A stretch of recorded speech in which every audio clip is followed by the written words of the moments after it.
కేంద్ర మంత్రి బండి సంజయ్ సంచలన వ్యాఖ్యలు చేశారు. పార్లమెంటు ఎన్నికల్లో తనకు వ్యతిరేకంగా కొందరు పనిచేశారన్నారు.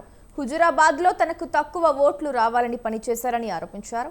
ఎక్కడా లేని సమస్య కరీంనగర్ నియోజకవర్గంలోనే వస్తుందని చెప్పారు. బీజేపీలో వర్గాలు ఉండవు, ఎవరైనా అనుకుంటే మూర్ఖత్వమేనని, వ్యక్తి కోసం పనిచేస్తే పార్టీలో ఎవరిని ప్రోత్సహించమన్నారు. వాళ్లకు టికెట్లు, నిధులు ఎందుకు ఇవ్వాలన్నారు. పార్టీ కోసం పనిచేసిన వాళ్ళకే నిధులు ఇస్తున్నామని చెప్పారు.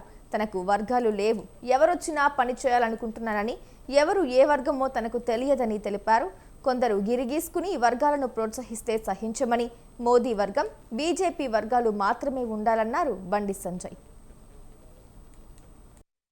రాష్ట్ర అధ్యక్షుడిగా ఉన్నప్పటికీ ఇప్పటివరకు కూడా భారతీయ జనతా పార్టీలో కమిట్మెంట్ తో పనిచేసే కార్యకర్తలు, పార్టీ కోసం పనిచేసే కార్యకర్తల వర్గం అంతా ఓన్లీ మోడీ వర్గం మాత్రమే. నేను మా ఇంటర్నల్ మీటింగ్ లో కూడా చాలా సందర్భాలు చెప్పిన, బండి సంజయ్ వర్గం అని చెప్పి బండి సంజయ్ కోసం పనిచేస్తే కూడా దానికి క్షమించే ప్రసక్తి లేదు. వ్యక్తి కోసము గ్రూపులు కట్టే వారికి, అది బండి సంజయ్ కోసం పనిచేసినా ఎవరి కోసం పనిచేస్తే వాళ్ళకి టికెట్ 80% ఇవ్వం. భారతీయ జనతా పార్టీలో ఈ వర్గం ఆ వర్గం ఉండదు. ఎవరు అనుకుంటే వాళ్ళ మూర్ఖత్వం.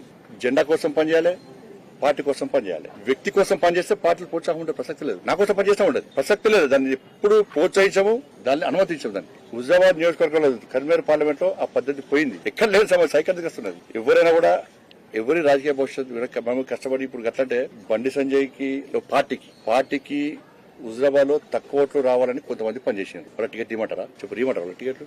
అంతా కష్టపడి పనిచేశారు. వీళ్ళు ఏ వర్గం? ఈయన ఎవరు రాజు చేయలేడు, ఈయనకి ఎందుకు ఇస్తున్న నిధులు, వీళ్ళకి ఎందుకు ఇస్తున్న నిధులు? అసలు నాకు వర్గాలు లేదు. నాకు కార్యకర్తలు తెలుసు తప్ప, ఇప్పుడు చేరినప్పుడు నేను అంతా యాక్టివ్ లేను. నేను ఎవరు వర్గం నాకేం తెలుస్తుంది అన్న, నాకు ఎవరు అసలు పనిచేస్తున్నా. ఇప్పుడు ఈజీఎస్ దేశంలో ఏ ఎంపీ, మీరు నమ్మరు, ఏ ఎంపీ కూడా ప్రతి గ్రామ పంచాయతీ 5 లక్షల నుంచి 20 లక్షలు ఇచ్చినటువంటి ఒక ఎంపీ నాకు చూపెట్టారు. కరీంనగర్ పార్లమెంట్ లో ఎన్ని గ్రామ పంచాయతీలు ఉంటే అన్ని గ్రామ పంచాయతీలకు ప్రతి గ్రామ పంచాయతీకి 5 లక్షల నుంచి 20 లక్షల వరకు ఈజీఎస్ నిధులు ఇచ్చింది నేనే.